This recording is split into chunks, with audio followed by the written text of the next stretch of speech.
Good morning everybody. आज हम C S 208 के माइक्रो प्रोसेसर एंड इंटरफेस के सब टॉपिक ऑर्गेनाइजेशन ऑफ कंप्यूटर के बारे में स्टडी करेंगे। इसमें हम सबसे पहले कंप्यूटर का ब्लॉक डायग्राम जो कि फिगर में दिया हुआ है, इसके अकॉर्डिंग इसमें mainly CPU central processing unit जिसके 3 भाग होते हैं, ALU, arithmetic and logical unit, timing and control unit CU, और मेमोरी। जनरल पर्पज जो है रजिस्टर्स होते हैं, मेमोरी होती है, ये मेमोरी होती है। ये 3 पार्ट जो है CPU कहलाते हैं, सेंट्रल प्रोसेसिंग यूनिट या माइक्रो प्रोसेसर के नाम से जाने जाते हैं। माइक्रो प्रोसेसर जो इसका साइज जो है LSI या VLSI चिप पे इनबिल्ट कर दिया था, इसको हमने माइक्रो प्रोसेसर नाम दिया। तो बेसिक माइक्रो कंप्यूटर सिस्टम में सेंट्रल प्रोसेसिंग यूनिट हो गया, मेमोरी, रैम या रोम मेमोरी होते हैं। इसमें जो है मेमोरी में भी ये रजिस्टर एरे होता है इसके अंदर, और रजिस्टर एरे में जो है विभिन्न प्रकार के एरे रजिस्टर्स होते हैं जो कि टेम्परेरी रजिस्टर्स होते हैं, स्टोर करते हैं इंस्ट्रक्शंस एंड डेटा को स्टोर करने के लिए काम में लिए जाते हैं। और इनपुट आउटपुट डिवाइसेज इससे कनेक्ट रहते हैं कंप्यूटर से। और ये पूरा जो सिस्टम होता है इसे हम कहते हैं माइक्रो कंप्यूटर सिस्टम। तो इसमें सेंट्रल प्रोसेसिंग यूनिट में सेंट्रल प्रोसेसिंग यूनिट जो है portion of a computer system that carries out the instruction and computer program.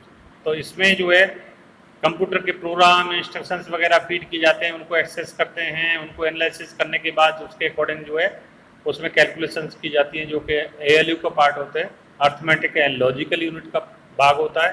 और अर्थमेटिक एंड लॉजिकल यूनिट जो है ये इसमें जो है सारे जितने भी अर्थमेटिक फंक्शंस, प्लस है, माइनस है, इस प्रकार के जो फंक्शंस हैं, जो अर्थमेटिक फंक्शंस हैं उन्हें, और लॉजिकल फंक्शंस जैसे एंड है, और है, इनको करने के लिए ये उत्तरदायी है।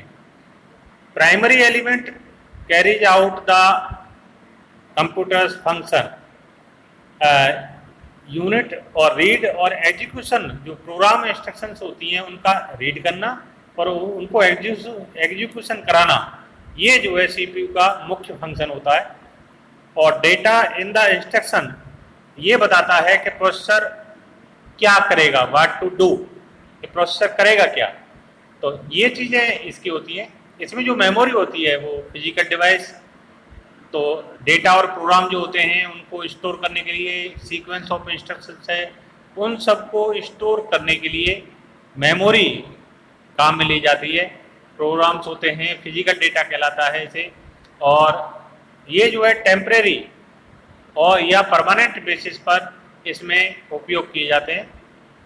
कंप्यूटर मेन मेमोरी जो होती है इसमें रैंडम एक्सेस मेमोरी, रैम कहते हैं, और रीड ओनली मेमोरी, ये 2 प्रकार की मेमोरी लगी होती है। और ऑक्सिलरी मेमोरी जो लगी होती है उसमें हार्ड डिस्क है, फ्लॉपी डिस्क है जो कि पहले यूज होती थी, पेन ड्राइव है, इसको उपयोग करते हैं। तो रैम, रीड और राइट जो भी कुछ होता है, कमांड होती है, CPU को कमांड दी जा रही है, उनको रीड राइट करने का काम रैम का होता है। रोम प्रीलोडेड होती है, इसमें जो है डेटा तथा सॉफ्टवेयर पहले से ही लोड होते हैं, फिर उसमें चेंज नहीं कर सकते। आजकल चेंज हो जाता है, लेकिन जो कंप्यूटर के अंदर जो लगी होती है रोम, उसमें हम कोई बदलाव नहीं कर सकते, पहले से प्रीलोडेड सॉफ्टवेयर होते हैं वो इसमें होते हैं। और कंप्यूटर में इनिशियल स्टार्टअप इंस्ट्रक्शंस के लिए रोम के अंदर ही हम सॉफ्टवेयर का लोड करते हैं और वो काम में आती है। वो जो है जैसे मॉनिटर प्रोग्राम है या कोई और प्रोग्राम है जो इनिशियल स्टार्टिंग कंप्यूटर की होती है, वो इसी के द्वारा की जाती है। और रैम के जो कंटेंट होते हैं पावर ऑफ के साथ ही इरेज हो जाते हैं, इसलिए इसको कहीं दूसरी जगह प्राइमरी मेमोरी के कंटेंट को स्टोर करना पड़ता है ऑक्सिलरी मेमोरी के अंदर। इसके बाद है IO devices, IO unit, input और आउटपुट यूनिट। ये सारा का सारा ऑर्गेनाइजेशन हालांकि आप लोगों ने इसको जो है फर्स्ट ईयर में पढ़ा होगा डिटेल में, और ये फर्स्ट ईयर का जो पार्ट था उसमें इनपुट आउटपुट डिवाइसेज हैं, ये सारे के सारे इसमें थे। और इसमें इंफॉर्मेशन प्रोसेसिंग सिस्टम कंप्यूटर और आउटसाइड वर्ल्ड प्रोसेसिंग ये ह्यूमन या दूसरी इंफॉर्मेशन प्रोसेसिंग सिस्टम को करने के लिए काम में लिए जाते हैं। किसी इनपुट करना है तो ह्यूमन से ली गई इनपुट को इसमें सीपीयू में फीड किया जाता है, फिर उसको प्रोसेस किया जाता है, प्रोसेस होने के बाद आउटपुट डिवाइस को दे दिया जाता है। तो ये दोनों डिवाइसेज इनपुट और आउटपुट डिवाइस को हम कंबाइनली पेरिफेरल्स कहते हैं। और टिपिकल पर्सनल कंप्यूटर में peripherals include input devices, keyboard है, माउस है, और आउटपुट डिवाइसेज इसमें होते हैं डिस्प्ले है, प्रिंटर्स हैं, हार्ड डिस्क हैं, फ्लॉपी ड्राइव हैं, ये सभी के सभी इसमें आती हैं। तो ये पूरा का पूरा इसका ऑर्गेनाइजेशन था। इसमें कंप्यूटर में ही फर्स्ट बस स्ट्रक्चर आता है। बस स्ट्रक्चर में 3 प्रकार की बसेज होती हैं जो कि सीपीयू, मेमोरी और इनपुट आउटपुट डिवाइसेज को कनेक्ट करती हैं। कंट्रोल बस सभी को दिया जाता है, कंट्रोल के द्वारा ही जो है इंस्ट्रक्शंस जाती हैं। एड्रेस बस एड्रेस के लिए काम में लिया जाता है, और डेटा बस जो डेटा दिया जा रहा है उसके लिए आती है। तो address bus it is a group of wires और lines that are used to transfer the addresses और मेमोरी और आईओ डिवाइसेस। तो जो ग्रुप ऑफ वायर होते हैं उनके द्वारा हम जो है कोई भी एड्रेस या मेमोरी या आईओ को भेजना है उसके लिए एड्रेस बस को काम में लेते हैं। ये यूनिडायरेक्शनल बस होती है और ये डिटरमाइन करती है location in memory that the processor will read data from या राइट डेटा, कि ये रीड कर रहा है डेटा को आईओ या मेमोरी से या राइट कर रहा है उसके अंदर, ये इसके द्वारा ही किया जाता है। तो डेटा यहाँ पर जो है एड्रेस होता है। The number of memory locations it depends on to the power n, तो दो की घात n एड्रेस लाइन्स इसमें होते हैं।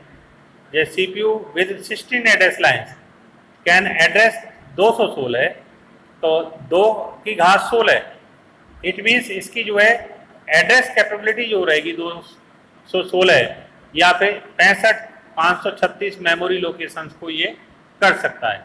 तो इसकी जो टोटल एड्रेस लाइन जितनी ज़्यादा होंगी उतनी ही एड्रेसिंग कैपेबिलिटी इसकी ज़्यादा होती है।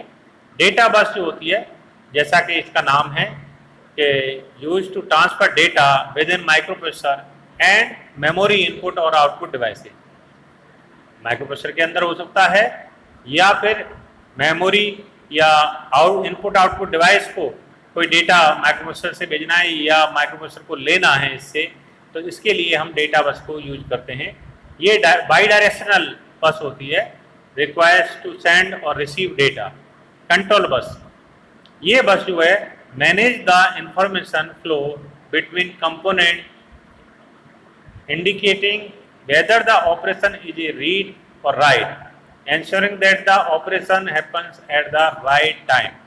तो कंट्रोल बस कंट्रोल करने के लिए होता है, जो भी डेटा है, एड्रेस है और डिवाइसेज हैं, तो वो कंट्रोल सिग्नल यहाँ से जनरेट होता है, जाता है, एनालाइज करता है डेटा के बेस पे, और वो जो कंट्रोल सिग्नल है वो किसी भी डिवाइस को जा सकता है, किसी भी यूनिट को जा सकता है, सीपीयू को जा सकता है। तो ये 3 बसेज का अलग अलग कार्य है। इस प्रकार से मेमोरी के बारे में, जो ऑक्सिलरी मेमोरी है उसके बारे में डिटेल स्टडी आपने पहले की जा चुकी है। Thank you.